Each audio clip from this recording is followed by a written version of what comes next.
Welcome to the Change Collective podcast, where we love bringing inspirational stories of change to each one of you. People who've made a real difference in their communities, in their cities, and in the world today. Today, we have with us Dr. Kamal Deep Peter. She is the Senior Corporate Citizenship Manager at Oracle India. That is a fairly large title, and she is an incredible woman with more than 4 decades of diverse experience in education, in management, and in community engagement, which I'm most passionate about also. She has established herself as a social leader, and more importantly, she's also established herself as someone who is very willing to get her hands dirty, get involved in the work, and actually be an agent of change. She has been extremely instrumental in implementing many programs at Oracle under the Corporate Citizenship Initiative, and I can't wait to hear of all the incredible work they have done. But first, would love to start by welcoming Kamal. Thank you so much for the time you're spending with us today. And would love to start with your personal story, Kamal. It's always good to start a story at the beginning. Would love to hear from you just sort of what was your journey like starting, growing up? Where were the seeds for real social initiative education planted for you? Would love to hear that. Thank you, Ajit, and I'm honored to be a part of this podcast. Well, I'm Kamal Deep Peter, as you mentioned, and my name is very illustrative of the cultural diversity and a national identity. I was born in Hyderabad in a Sikh family, grew up in Hyderabad, had my education there, married from Kerala, started my professional journey in Shillong in Meghalaya, and today I am presently settled at Bangalore.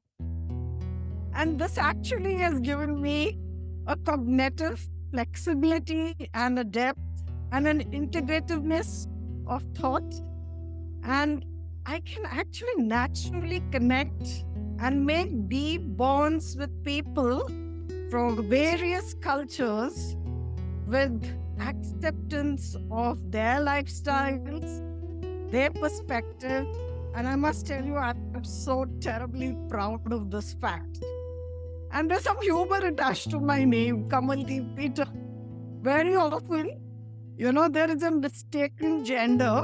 If someone's not seen me or has not received an email or spoken to me, the airlines, the banks loves to call me Mr. Kamal Deep Peter. And it adds a kind of, some moments of, I can say, smile. And I'm not surprised because our names are very gender neutral. Well, how did my professional journey begin? I'm very proud of the fact that I'm in the business of transforming lives. I've been an educator, and today I am a member of the social impact team, better known as Corporate Social Responsibility at Oracle India.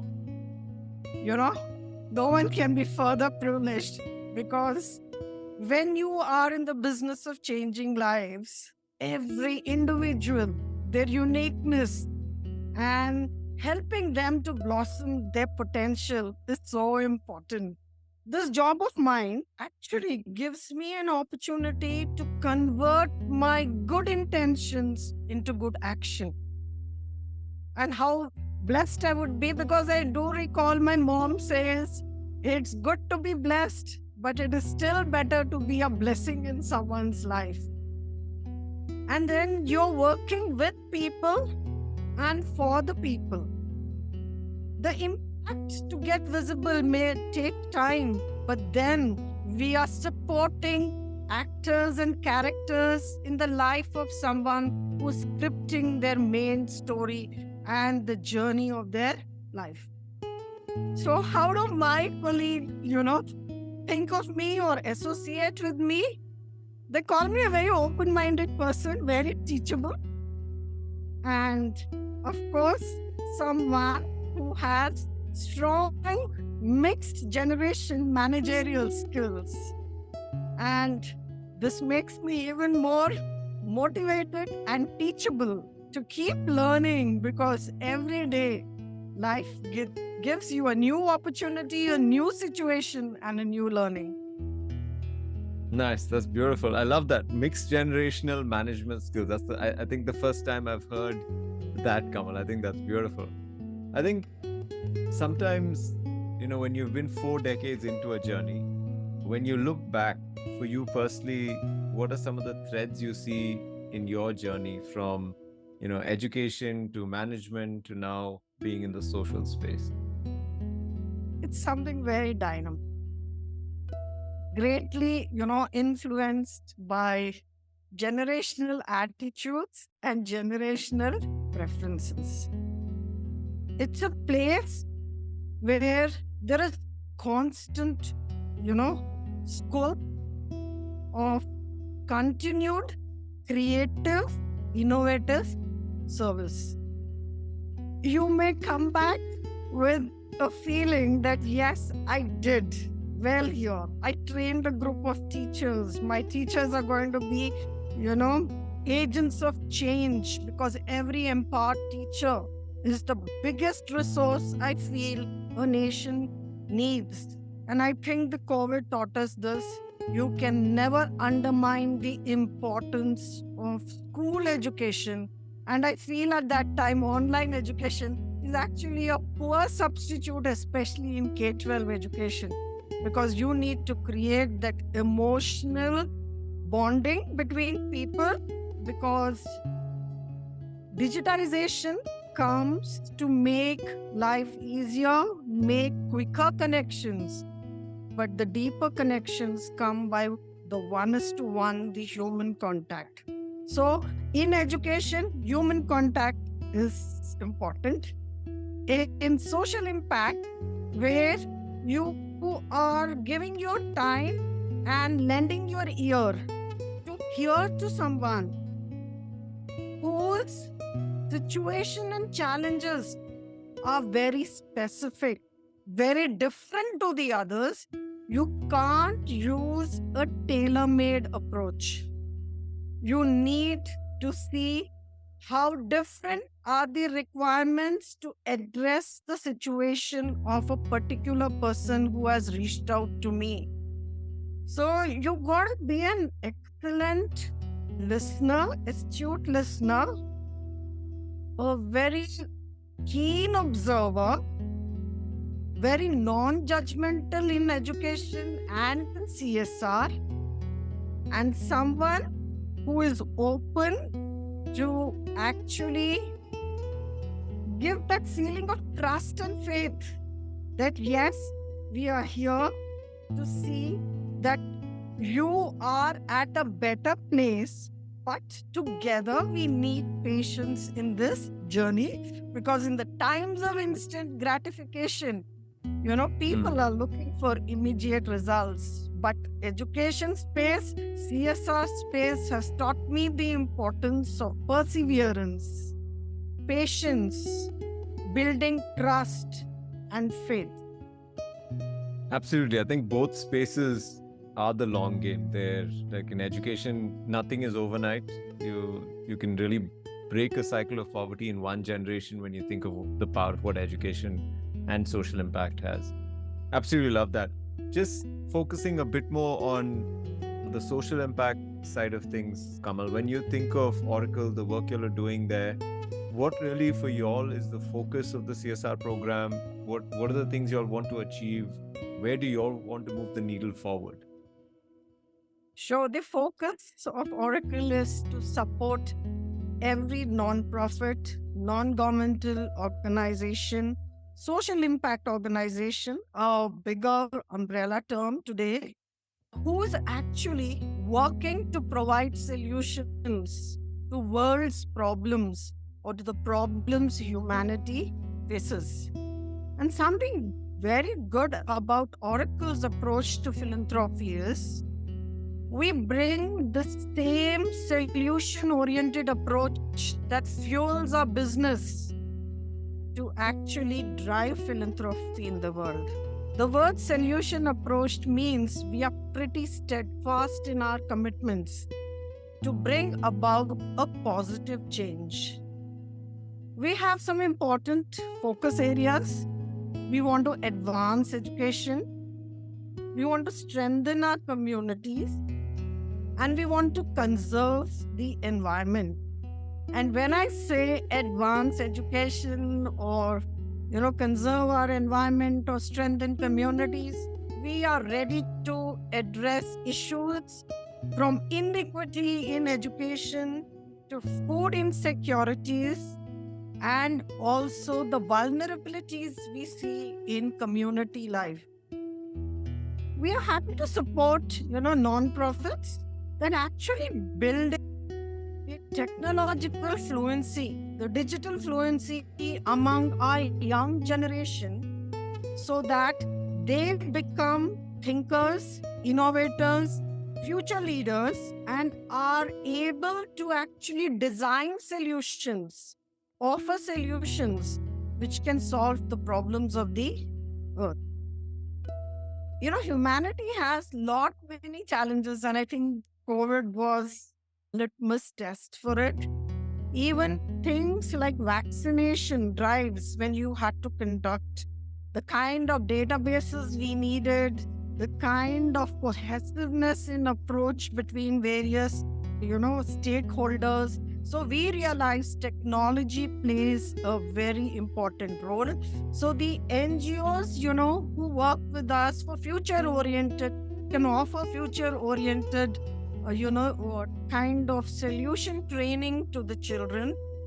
We drive a very important aspiration of bringing more girls and women, to STEM education, STEAM education. We find such a digital divide. There is such a gap in the quality of education. The ground realities and the realities that exist in the deeper pockets where there is no accessibility to even basic education. And we can find some incredible work being done by the non-profits. So our votes stand in support of such organizations. As there are some guidelines of CSR, and if they comply to those guidelines, Oracle supports such non-profits. When it comes to environment, we look at non-profits who protect nature, protect wildlife.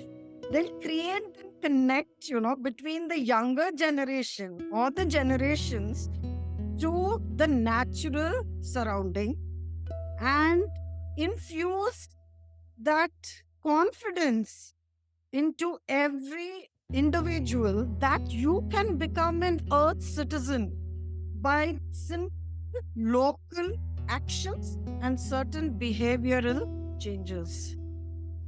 And when it comes to community, I'm sure we all want to live in communities where the people are healthy, they live with dignity because they have a source of livelihood. Women feel empowered, the old feel secure, the specially abled feel they have a voice to hear. And NGOs who can provide emergency relief when disaster strikes on a war footing with foot soldiers, spread across wherever we find there is human life. Such are the kind of non-profits that we would love to support because they bring to us the ground realities. And I must say, we learn a lot from them, and then we can even curate according to the requirements they bring to us. Nice.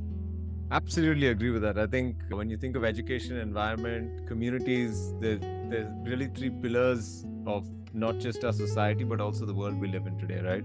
I mean, you and I, our sort of vision statement is to build communities of change. We want to build communities because there is so much power in community. No person is an island, right? And when you think of social change happens socially, happens in community. So I love that when you're thinking of change, you're also not thinking of it just at an individual level, but at a community level. And I think that's extremely powerful to think through that. Love that. I think both education and environment are huge needles we need to move forward in. And I think y'all are definitely heading sort of, that clarity is very good at a CSR level to have.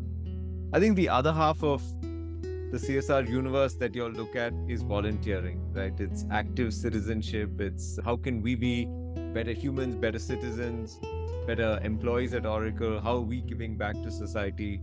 And Kamal, I'd love to hear what you all are doing at Oracle just in terms of volunteering, into giving people agency to create change. And I'm sure you've got tons of stories also, but let's start with that. I'd love to hear how you all are doing that.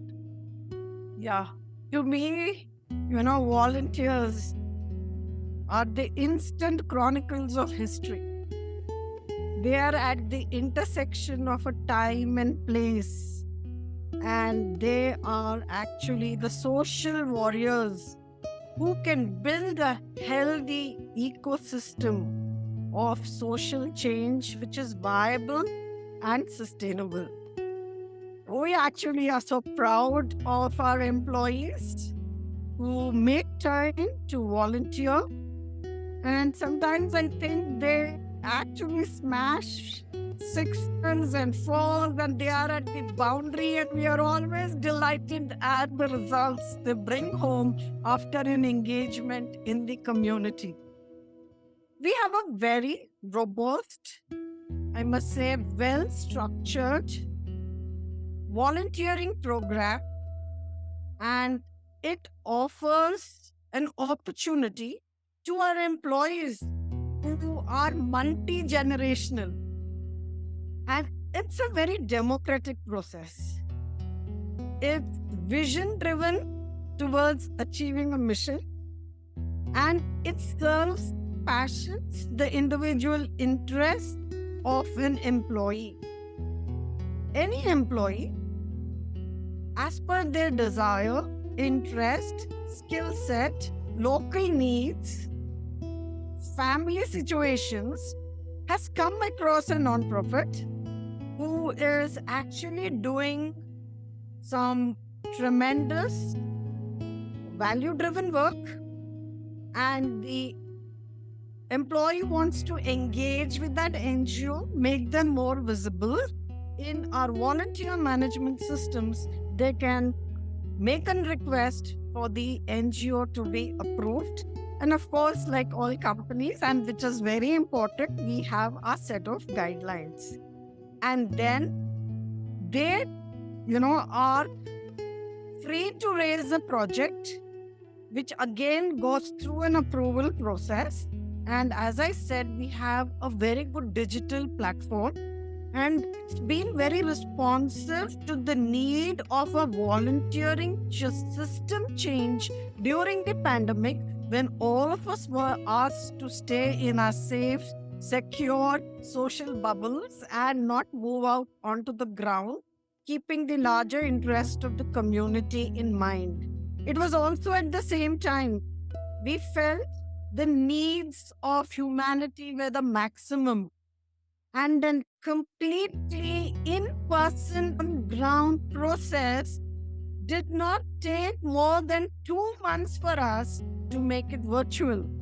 The system was so agile, and we also realized that today, if there were opportunities and learnings from the COVID, this has been one of the biggest learning, that the volunteering numbers and volunteering involvement and the volunteering impact increases when you offer your employee, a hybrid mode of volunteering. It's virtual volunteering, in-person volunteering, hybrid volunteering. So that continues to be the order of the day. And then whatever activities our volunteers take up, which, creativity can be the only limit. So an employee can get as creative and tell us that this is something that I want to do in my community, and invite their colleagues to come and join them and build a team. It's at this time I found some of the very senior and very busy people, or who had greater responsibilities, loved volunteering, but time was a paucity for them, also connected and said, I can offer, technology session on emerging technology to a group of, college students who are actually going to make a major transition from their college to their world of work. And how do they prepare for their industry and their corporate jobs? And we used, the Sky Campus method, and we reached out, I think, thousands of students. So volunteering at it's 24/7, 365 days. Have a desire, reach us. There are ways and means by which you can definitely team up and see that you're able to implement a program. And maybe in your future questions, I can tell you the answers. It can be a single session volunteering, it can be maybe a continuous engagement, because volunteering is of many types. Nice. I love that. And to just see how you all pivoted also is beautiful, because it's so easy when you're not in person for volunteering to cease. And I think it's brilliant that through COVID, you all pivoted, you all figured out a way, how do we do this virtually? And now that people are coming back in person also, how do we continue hybrid volunteering, right? You want to leverage the power of digital technology of now that we all love Zoom and all the other platforms that are out there. I think a question I had is, when you think of the trends of volunteering, when you think of how people are getting involved, how have you seen that evolve? How have you seen volunteering evolve? Yeah, the landscape of volunteering is changing. And we have Gen Z, we have millennials, we also have Generation X and baby boomers with us. And we find that the volunteering is greatly impacted by their preferences and also their attitudes towards, what it means to make a change to society and what best suits them. They are so digitally connected, they've not seen a single day without internet in their life, honestly. And to them, they are very committed. They want to make change, but they are also the kind of, employees who would have their preferences. These employees have their preferences. They are actually a sense of activism in them. Somebody may say, is something that's close to my heart. So I spend my time, my skill set to see what I can do better for the pets. There'll be some other employee who may be closely associated with the Save Soil movement. Feels, let's use the bandwidth of Oracle employees, volunteer and set, create a sensitivity about soil is an important resource, because all the while we've been hearing of air, water, but what exactly is happening to the quality of the soil? Now, their method of evaluation, they are very particular to evaluate the non-profit they are working with and to see how far they would be able to actually translate their vision or their, commitment to make a difference. So all these non-profits need to be kind of, digitally very visible, updated websites. And here's a place that they'll also help the NGO or the non-profit to, if there is a digital gap, that we'll help you do it. And it is this Gen Z, it's a generation where they appreciate diversity in communities and they are open to diversity. They appreciate it and they are rather, not so happy when you find that there is no equal opportunity for people. So causes of diversity, causes of inclusion, their sense of activism towards art or culture or pet care, that becomes, the reason that they want to get into volunteering. I find that there are other generations, They also want to volunteer. Some want to volunteer through the wallet. You know, if they find that time is a limiting factor, and to that generation, some of them believe, I mean, a generation which just moved away from Generation Z, this may be applicable to Generation Z also. They believe this social contact is very important, that human touch.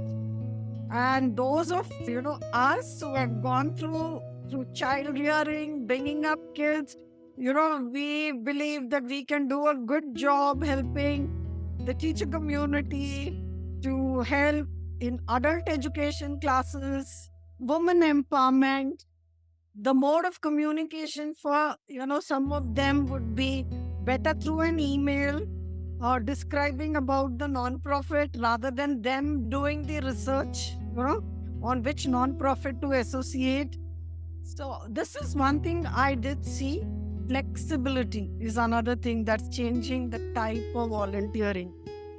People like to be flexible, and I think this hybrid mode is actually giving them that opportunity. They'll even go to the extent of 1:1 mentoring over a period of time. Now, if you ask a request coming to us from any NGO, for example, could you help our kids with better communication skills? It can't be done in one session. It can't be done in a group. So they are ready, our volunteers. The trend is, okay, it also gives me a flexibility. So if you've got 2 months with that child, and how do you actually fix your mutually convenient times? And that's why I realized flexibility is very important. Volunteering, earlier it was like you give your time, you put your skill set, and if someone comes back with an impact report is good. But I see our present trend is our volunteers look for reporting back from the non-profit on what is the kind of impact they have created. And in fact, some of them just come to me straight because I kind of manage the volunteering for India, telling me, can you give us an opportunity to reach students who are probably not in tier 1 or tier 2 colleges, but they have equal potential, and we will mentor them.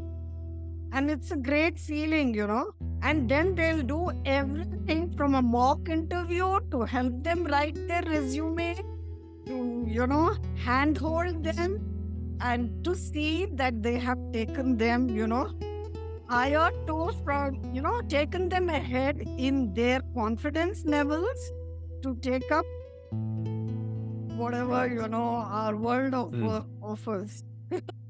That's absolutely brilliant. I love to see young people giving back, and especially from the tech community really giving back, and in so many different areas. I think you hit the nail on the head when you say no more are people only passionate about just education. There's education, environment, there's animal welfare, there's diversity and inclusion. There's so many areas people are passionate about, and I think volunteering within our corporate setup really gives people that space to work in an area also that they're passionate about apart from their core work area, right? I think that's such a huge role volunteering plays. Absolutely love that. So I'm going to switch tracks a little bit, Kamal, if you don't mind. And I think definitely you've given us a great overview and an understanding of CSR-wise, volunteering-wise, corporate citizenship-wise, where you all are going, what you're seeing. Personally, I think I just want to switch quickly to sort of you, to Kamal Peter, right? And you've been through a lot in life. Some of your toughest life journeys have been through health struggles, through battling with breast cancer. That's no easy challenge, right? And I just love you to share a bit about that. What was your journey like? And would love to hear from you on that. Okay. Something which if I reflect back on my journey, I do believe I could have done something better when it came to investing on my own health and being conscious of a wellness regime, developing a habit early on in life. More of self love, more of self care, and also believing that everything in life can be handled, but something which is most challenging, which I want to reach out with a message to everyone, is health cannot be bought, and the needles of a clock cannot be, reversed. Can't go back time with regrets when it comes to your health. Living life in fast lane, driving perfection, is something which one should think and assess and evaluate, because it can have consequences on health, and it can be a kind of, for some time, a roadblock in the pace and continuity of your missions in life. This happened to me, and it's only then I understood that the superwoman concept is good for inspiration, but not to become a lifestyle. So it's important to know that when you need help, ask for help, because there can be demands in your personal and professional lives beyond your immediate family, and they can happen at the same time. So when I was diagnosed with breast cancer, and when people have asked me, it was in 2013, I was not surprised. And my doctors told me, "You are not surprised." I said I was not surprised, but my first response on receiving a report that confirmed carcinoma was of fear, anxiety, and despair. But I also realized, going through the journey of breast cancer, that much of your battle is fought in your mind. The battle is fought in your mind, and if facing it bravely is the best option, then make it your only option, because medical science has advanced a lot, and if you follow what the doctor tells you and follow the protocol, then you find it's easier for you to fight this challenge, because cancer treatment is rather a long journey. It takes minimum 6 months, depends on the type of your cancer, the kind of, prognosis it has had. So don't move away too far from your normal. Let your new normal be one which keeps you mentally engaged. And this was the time I actually did take off on a long break from work. I'm very thankful to my manager. When he got the news, he told me, let's take every day at a time. And I'm so happy that I was engaged. I put my travel to a halt, but I was mentally engaged with the flexibility of how to do it. And something which I would like to share with y'all is, that was the time that I was due my fourth semester of MBA. And I asked my doctor that, should I complete it or how do I do it? She said, it's up to you. Would you be able to actually take on the preparation and the writing of 3 hours? Because there was some of my papers were actually very close. In fact, 1 day away from my chemotherapy. So I agreed to take on that. And I'm so thankful to them, because I feel your self-esteem, your ability. And I took on myself the challenge of breaking the myths that cancer people are no longer productive or efficient. And, I wanted to show them that this stop, if it is there, it's just a temporary one. It's one chapter of a book, not your entire life story. So I learned a lot after this experience, and my message to all women especially is, be proactive about your health. There is so much awareness that's being created. Don't feel that you are actually never going to get cancer. Yes, hope for the best, but be prepared for the worst.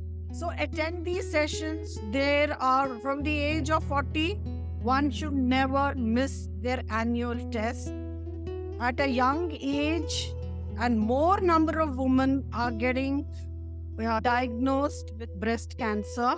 So there are techniques of breast self-examination, visiting the right doctor. Some of them don't go to the oncologist because they are waiting for a female oncologist, and they keep delaying reporting any symptoms. And most often, breast cancer comes without any pain. I would love to take a session to share my journey, but the message is that invest time for self care and be proactive about your health. Cancer makes you a stronger person, and it proves human beings are resilient. They can jump back and don't go through the experience, but keep yourself, in a stage where if it is an early diagnosis makes cancer fully curable, and it's a win-win situation for both. You go late, the outcome is kind of doubtful. Very difficult.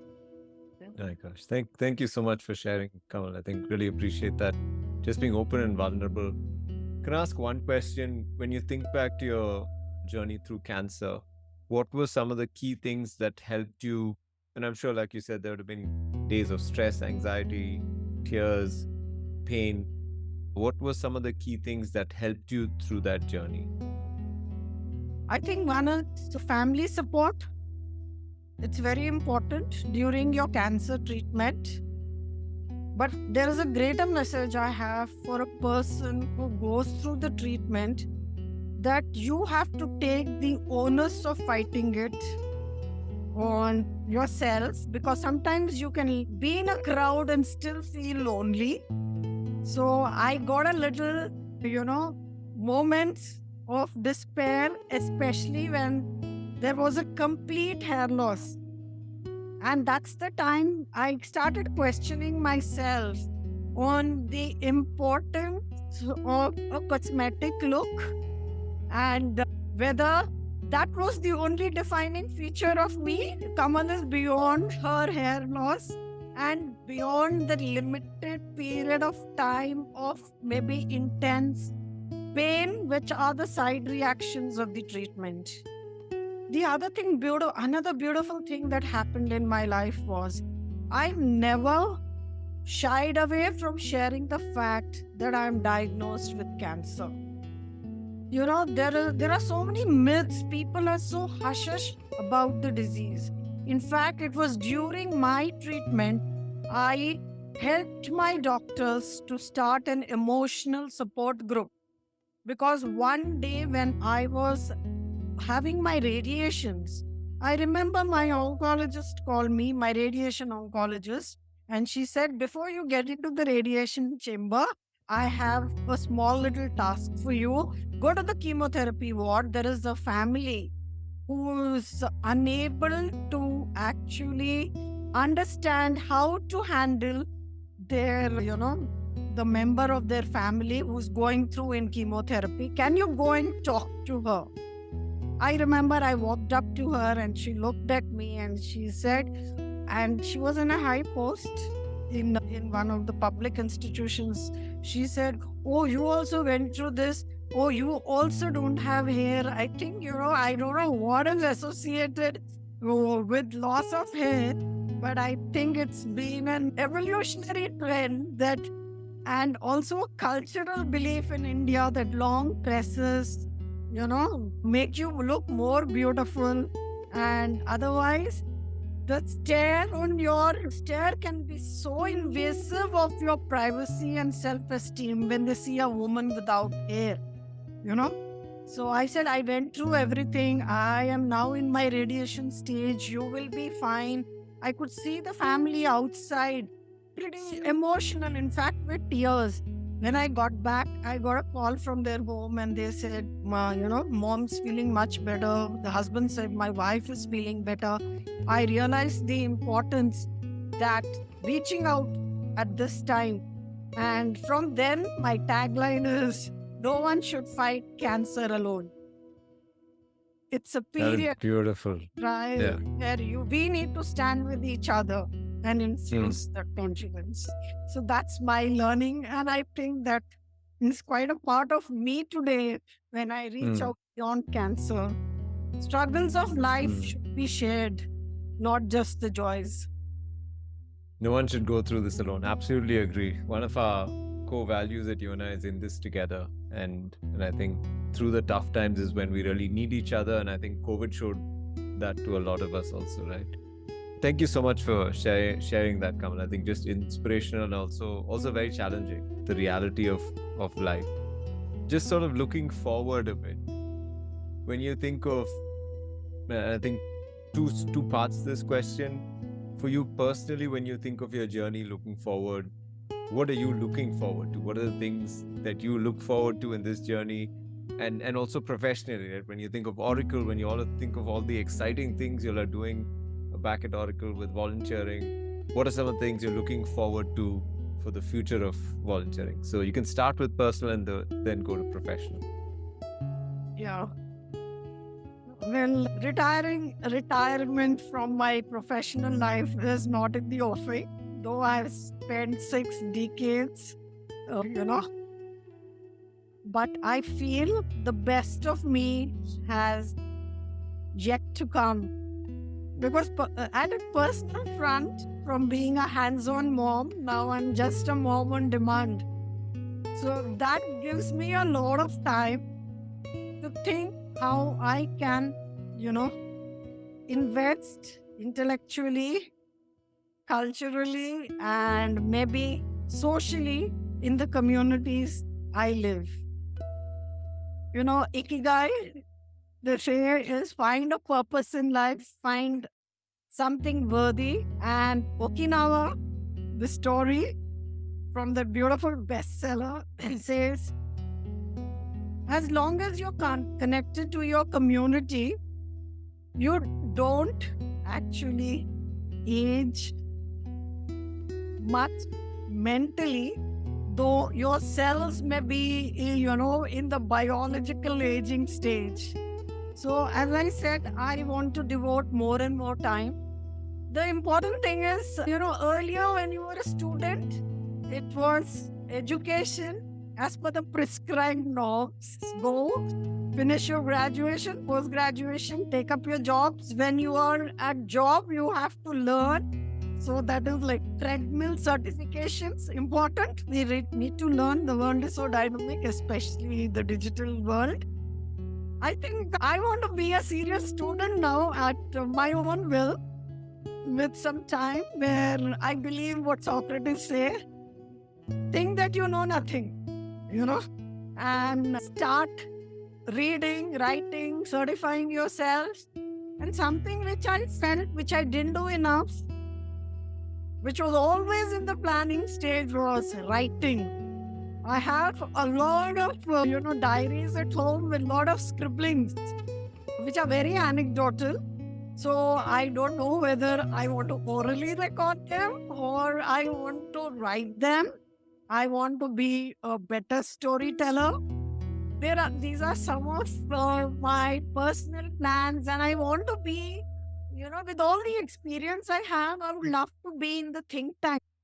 Think tank is a place where people are making policies, influencing policies, because I can bring ground realities, and also ready for, probably a leadership position where there is challenge, where there is scope for creativity, where there is consensus building, taking people along. Well, I love to do that. Nice. That's beautiful. Yeah. I love that. I think the best is definitely yet to come, Kamal. And I wish you all the best with your writing and just this next season, right? I think it's definitely a season of growth, of moving forward, right? And I love what you said at this stage of your life to say, think that you know nothing. just shows, and I think I've seen it through, that your consistent learner mindset is just next level. So much for us, maybe just slightly younger people to learn from, right? Thank you for that, Kamal. When you think of volunteering at Oracle, what are some of the pieces that you see? What does the future look like there? What are some of the things y'all are trying to achieve? What are some of the things you say, hey, we want to grow in these areas in the next few years? Yeah, when it comes to Oracle, I think we are working to do a lot more. We are aligning with some of the global agendas of maybe helping through our programs to achieve the 2030 agenda of the Sustainable Development Goals, the COP27 for climate change, to cut down our emissions and be zero emissions in our business operations as well as in our supply chains, to use only renewable energy at all locations, especially the Oracle crowd. We have a great leadership who's giving direction. I do have something in my wish list for the national level at India. I believe we need to develop the national capacity of volunteerism in the country, which means we need to re energize, appreciate, and recognize the ethos of giving and contributing. It's my personal opinion. I'm sure many would agree because I know in small meetings people agree. Volunteering, volunteering is not given its due respect. The CSR amendments, actually called for a legal compliance of the donor's money, that is the grantee receiving it, giving impact reports, giving narrative reports, and everything about what, money you have received. But we are missing out something which is very big. We have announced such ambitious programs, so I want to speak in context. We all have been witness to programs like Digital India, Atmanirbhar India. These are amazing programs. But I do believe it needs a multi-pronged approach where our volunteers are the social warriors. And if a volunteer's work is spotlighted, volunteering efforts are spotlighted, they are highlighted, they make wonderful stories, and the volunteering abilities are harnessed. And an India who enjoys a demographic dividend, are we going to miss out on this energy of the youth? And 50% of the population which is employed, employable, and how do you skill them? Use the human resources. And if you monetize the number of hours a volunteer spends, the sweat, the inspired action, I think companies will have stories which people would love to hear. Besides being, hearing the wonderful contribution they are making from the 2% profits they make of their business. So make a volunteer feel recognized. And a volunteer's recognition is always not monetary. Give them opportunities where you need to think very creatively. I think, one of the leadership lessons I got through the COVID was a non-binary approach to problem solving. Because in certain years of our life or in the beginning of our careers, especially it's called the teenage approach, where you say, I go to school or I don't go to school. I love my mom or I hate my mom. I continue my relationship with you or I break my relationship. That's a binary approach. But having a non-binary approach brings creativity to the forefront. And whenever I sit and talk to my colleagues who are returning consistent, regular volunteers, I tell you, the ideas that come up from there are amazing. So, you have to develop a national capacity. You have to develop a think tank of people who are actually going to give you a direction, because you need to go to the last mile for development. It's not limited to metros where the corporate offices are there, their employees can go out. You need to involve the top floor to the shop floor. It's not that if someone is in a leadership position, they can't actually volunteer your time, but we request volunteering support in the form of recognition. We went through, or an appreciation, we went through the blood emergency years where blood bank called so often asking, can you get volunteers for blood donation? And all that I could tell them was that, we are unable to organize such camps. Recent times, we organized a camp and we got 450 volunteers with a hybrid mode of operations done in just 2 cities on 2 days, donating their blood. How wonderful it would be that if their manager would send out a small appreciation meal and tell them, wow, I got to know you donated blood. I think it's simple appreciation. Otherwise, at a time when everyone is time starved, a time of instant gratification, a time where we are experiencing volunteer burnout, how are we going to get people to volunteer? So I think things move faster with government policies. So I would request the government, like you asked, diversion of funds during the pandemic years to help the nation to fight and, take a lead and protect its citizens, because it was a public health issue which became a humanitarian crisis. And you did your best and many supported you. It's time in each home, in each family, there is a volunteer. And the grammar of volunteerism depends upon the values we give in our homes and the smile, the nod, and an appreciation we give to the volunteer. Wow. Wow. Absolutely inspirational, Kamal. I think love that. I think you hit the nail on the head when you said, volunteers are your social warriors, right? And I think just building that national level capacity of volunteers is huge to India moving forward, right? When you think of volunteering in India, we are not even in the top 100 across the world. And I think there's so much growth we can take as a country. And I'd love to talk to you more about that when we're done, right? Quickly, before we go, a couple more questions. I've absolutely loved the last, Kamal. I think one personal one, if you could go back and give a message to young Kamal, and in doing that, give a message to a lot of young people today out there, what would that message be for you?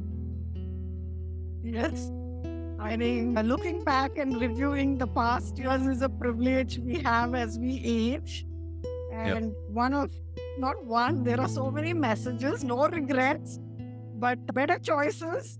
One of the important things is I wish I was more of an experimentalist, with the new ideas, that take it, try it, make corrections along the course, keep reviewing it, because you don't know that one challenge you accept can actually be life-changing.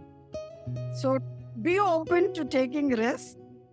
The next thing is moderating your emotional self, being less emotional in your responses and decisions. And I found that comes a lot with maturity. Whether you're taking a decision or you are spelling out some words, you're getting into a conversation, when your emotions are agitated, stop.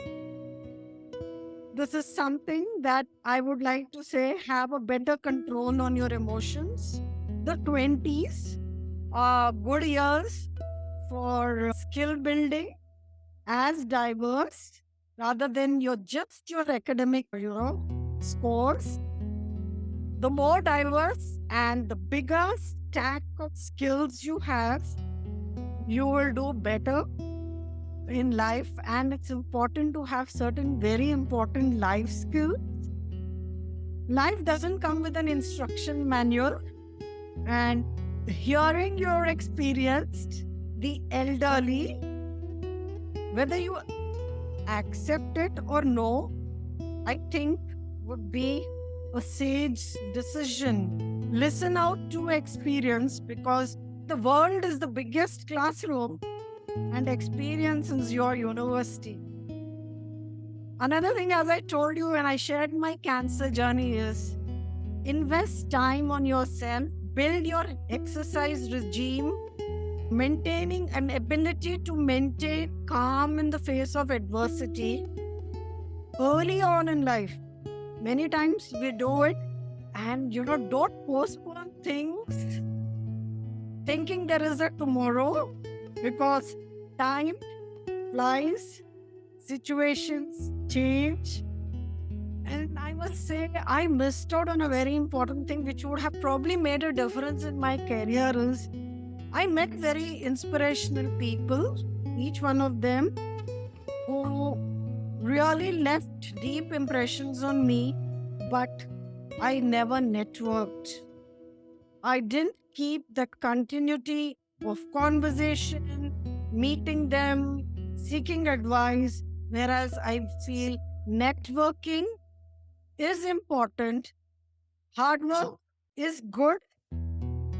It takes you to a certain level, but smart work, networking, idea exchange brings you better results, both qualitatively, quantitatively, and it can be a differentiator in your life. One thing which I'm happy that what I did as a educator was I I took opportunities of getting technologically, I must say, equipped, because to teachers, use of technology in the classroom started with a why. There was a lot of discussion, but I became an early adopter. And because I became an early adopter, when all the multinationals, including Oracle, Intel, Microsoft, CII, all came to our school campuses, because I belonged to a representative group of school education in India, the Kendriya Vidya, asking to train their teachers with technology. And I adopted it early. I had the early user advantage. I became a trainer at the national level. And it was during my educator's stint at Kendriya Vidyalaya Sangathan, I was offered a role to join Oracle, who asked me to take technology to the larger ecosystem of teachers. And I felt, had I missed that opportunity, probably I would have not connected with so many teachers, because my initial role at Oracle was through a program called as Thing.com. And I later on took on the JPAC role to take and connect teachers in various countries through the internet through project-based learning approach. So I want to tell everyone, when opportunity comes, an opportunity coming looks very small, but an opportunity going missed looks very big. So take opportunities when they come, and along the way, you can actually find how best, what scaffolds you need to achieve those goals. Love that. Thank you, Kamal. Take risks, take opportunities, and life is our biggest university of learning, right? Absolutely love that. Kamal, thank you so much for the last. It's been so much fun. I have learned so much from your journey, just your resilience and your energy. I mean, you have youthful, vibrant, boundless energy, and I absolutely love that. Thank you so much for sharing your journey, both personally and professionally. Love what you all are building at Oracle, and such a big fan of your journey, Kamal. Thank you so much for the last hour, and so grateful to you. Thank you, everyone, today for tuning in, and we'll see you next time for our next episode of The Change Collective.